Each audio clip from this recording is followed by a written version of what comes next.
ऐसे ही मज़ेदार कहानी सुनने के लिए हमारे चैनल स्टोरी वाला को सब्सक्राइब करें। यह कहानी एक ऐसी लड़की की है जो असम घूमने जाती है और जहां पर एक होटल में उसके साथ एक भूतिया वाकया पेश आता है। यह घटना पिछले साल मेरे साथ तब हुई थी जब मैं अपने दोस्तों और मेरे बॉयफ्रेंड के साथ शिमला की यात्रा पर गई थी। यह भारत का एक प्रसिद्ध हिल स्टेशन है। मैं असम में रहती हूँ। 3 घंटे की फ्लाइट और 4 घंटे ड्राइव करने के बाद हम शिमला में थे। आखिरकार हम अपने घूमने की जगह तक पहुंच चुके थे। हमने अपने होटल में चेक इन किया, पर हमने कमरों को चेक नहीं किया क्योंकि हमने उन्हें पहले ही ऑनलाइन बुक कर लिया था और हम थोड़े जल्दी में भी थे। इसलिए हमारा सामान होटल में रखने के ठीक बाद हम प्रसिद्ध मॉल रोड को देखने निकल गए, जहां पर कुछ पुरानी बिल्डिंग्स थी जो औपनिवेशिक युग कॉलोनियल एरा से संबंध रखती थी।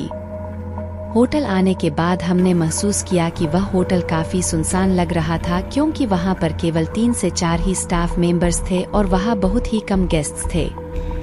वैसे शिमला पर्यटकों के लिए काफी चर्चित स्थान है, पर वह समय जनवरी का था और उस समय उस जगह पर ठंड भी पड़ रही थी, इसलिए भी शायद कम संख्या में वहां पर लोग मेहमान थे।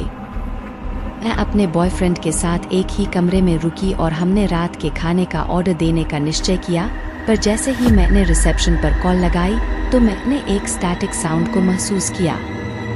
ऐसा लग रहा था कि जैसे किसी ने फोन उठा लिया है और वह कुछ कह रहा है, पर किसी कारणवश उसकी आवाज सुनने योग्य ही नहीं है। मैंने फिर फोन लगाया, पर तब भी पहले जैसा ही घटित हुआ। तब मेरा बॉयफ्रेंड खुद रिसेप्शन पर गया, पर वहां पर कोई भी नहीं था। उसने मुझसे पूछा कि तुम रात के खाने के लिए बाहर चलना चाहोगी? हालांकि मैं नहीं जाना चाहती थी क्योंकि बाहर ठंड थी, पर मुझे काफी भूख लगी थी, इसलिए हमें बाहर जाना पड़ा।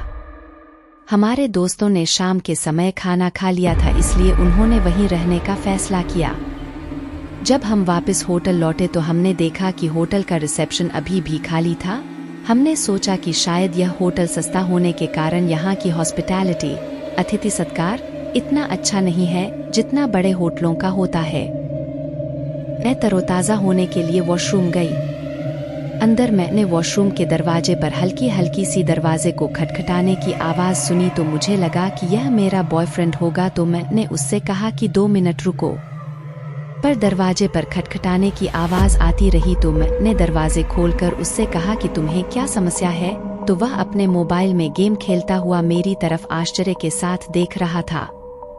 यह काफी अजीब था क्योंकि मैंने साफ रूप से कुछ तो सुना था, पर मैंने सोचा कि शायद बाहर ठंडी तेज हवा चल रही है, जिस कारण से भी किसी प्रकार की आवाज हुई होगी जिसे मैंने सुना होगा।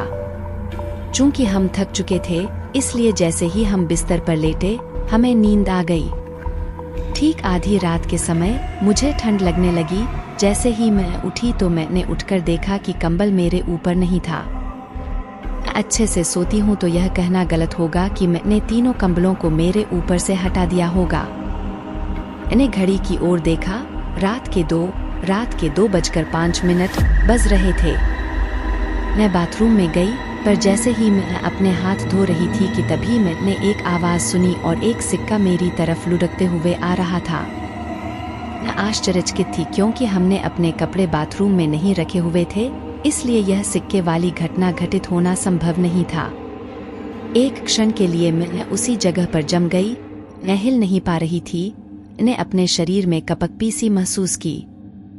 मैंने फिर से दरवाजे पर उन्हीं हल्की हल्की दरवाजे को खटखटाने की आवाज सुनी। इस क्षण मैं चिल्लाना चाहती थी। मैंने अपनी आंखें बंद की और मैं प्रार्थना करने लगी और आवाजें बंद होते ही मैं तेजी से पलंग की ओर बढ़ी और मैंने अपने बॉयफ्रेंड को जगाया, जिसने कुछ भी सुना था। बाद में जब मैंने उसे सब कुछ बताया तो उसने बाथरूम को चेक किया और उसे वो सिक्का मिल गया, पर इस बात का पता नहीं चला कि वो आया कहाँ से था। मैं पूरी तरह से डर गई थी, पर मेरे बॉयफ्रेंड ने किसी तरह मुझे समझाया और कहा कि आज रात हम यहाँ रह लेते हैं और कल सुबह होटल बदल लेंगे। मैंने उसे गले लगाया और मैं सो गई। अगले दिन बाथरूम का इस्तेमाल करते समय मैंने दरवाजे को खुला रखा। उस होटल को छोड़ते समय रिसेप्शन पर कुछ स्टाफ मेंबर्स थे। हम जब उन्हें हमारा होटल का अनुभव बता रहे थे तो वे ऐसे व्यवहार कर रहे थे जैसे वो इसके आदी हो। उन्होंने हमसे कहा कि ऐसा होता ही रहता है यहाँ। जब हमने दूसरा होटल बुक किया तो हमें वहाँ ऐसा कुछ महसूस नहीं हुआ और उसके बाद हमने अपनी यात्रा पूरी की। सो आई होप गाइस आपको यह हॉरर स्टोरी अच्छी लगी होगी। Thanks for watching. Subscribe to our channel for more stories.